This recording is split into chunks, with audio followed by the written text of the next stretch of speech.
Yeah, good day, everyone. My name is Dr. Sanjit, and I am the in charge of the Raheja Hospital's critical care department. I'm here to share a case with you and have aptly titled this as Elorus, can it be one of the roads ahead in our fight? Well, yeah. So this is a case of a 43-year-old male patient who claimed complicated UTI with obstructive hydronephrosis, pyrexia with chills, a fever of 103 degrees, a flank pain, systolic blood pressure being only 70, and severe metabolic acidosis on arrival. So we did blood culture, urine culture, the usual works. We started resuscitating, and when we intubated, we found that the patient was very sick. Patient required recruitment, which was having a strain of 0.26. That means a very leaky lung, but recruitment guided by transferring pressure did help to recruit this patient.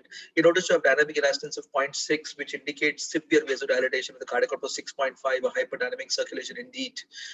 We did a passive leg raise guided resuscitation and tried to maintain his hemodynamics and his urine output. Now, since this patient was very sick, as I've clearly mentioned, we decided to put this patient on empirical antibiotics, and we gave the patient meropenem directly 2 grams 3 times a day, considering the way he was so sick he was. 2 days later, we found out that the baseline WBC count, which was 27,720 on admission, had climbed up to 30,160. However, the hemodynamics were kind of getting stabilized on minimal supports. Second day, when we did a CT scan, we did find that there was an element of obstructive hydronephrosis, as I clearly mentioned during the start of this case, and there was a stone in place. So what do? We needed to fix this. We knew that, and so we decided to do a DJ stenting ASAP. We did do a DJ stenting in day 3 itself, and day 4 we found a steady drop of WBC counts up to 18,000. And we were very happy because the things were settling down, dynamic elastance was moving up, and the map got up by more than 10 millimeters of mercury on meropenem. When we got the cultures, this is what we noticed. We found it to be resistant, a CRE that was resistant to everything excepting Loris and colistin. This was what we found. So then, but we still persisted with meropenem up to day 5. On day 5, since we saw that there was the patient was not really getting of the supports that well, we added colistin here. Though the patient was and the patient started to actually clinically improving. But however, what happened at day 6 was something surprising. We started colistin at day 6 onwards. The patient started developing fever.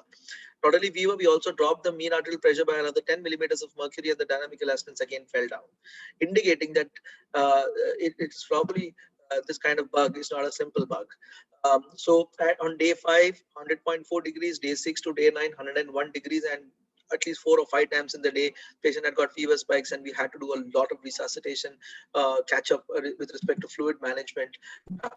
So the question that came to us was, are we doing things right? We kept the patient from day 5 to day 9 on meropenem plus colistin, including day 10 on meropenem plus colistin. But on day 11, what we noticed was that fever was just not coming up.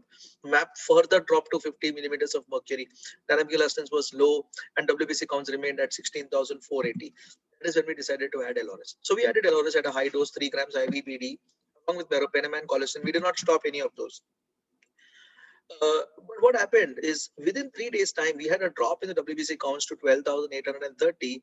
Patient got extubated. On day 16th, this patient was ready for a discharge. This is what really occurred. I mean, we had a TLC count that came down to 10,050. Very, very fast recovery. It's an amazing kind of recovery that we noticed.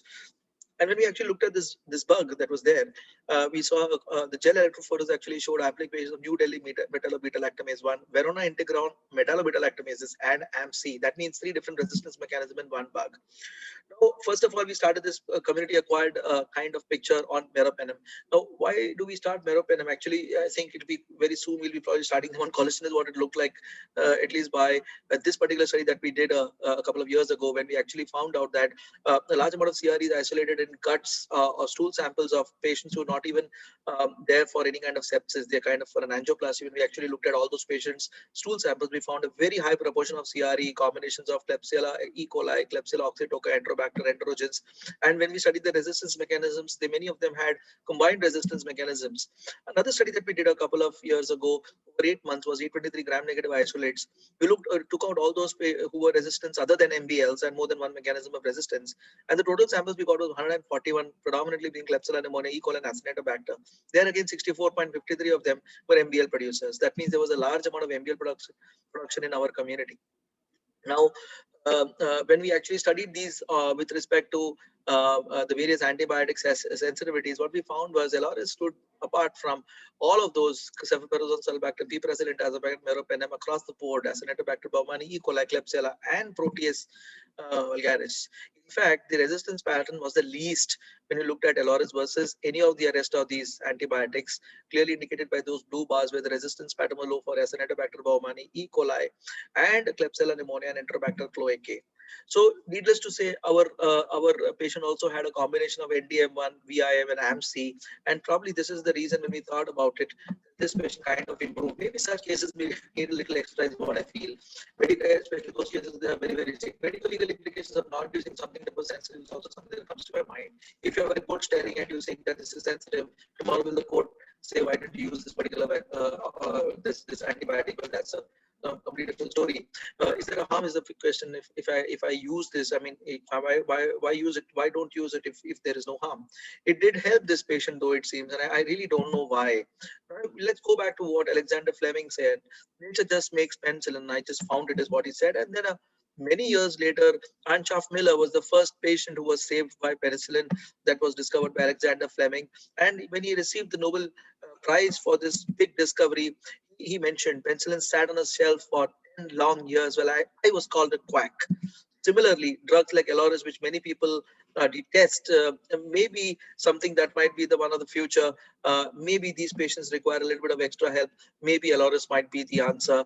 And for all these slide sets, I request you to log into www.drsanjit.com, which is a completely free website. You just need to register and you can download this lecture free of cost. Thank you very much for the patient hearing.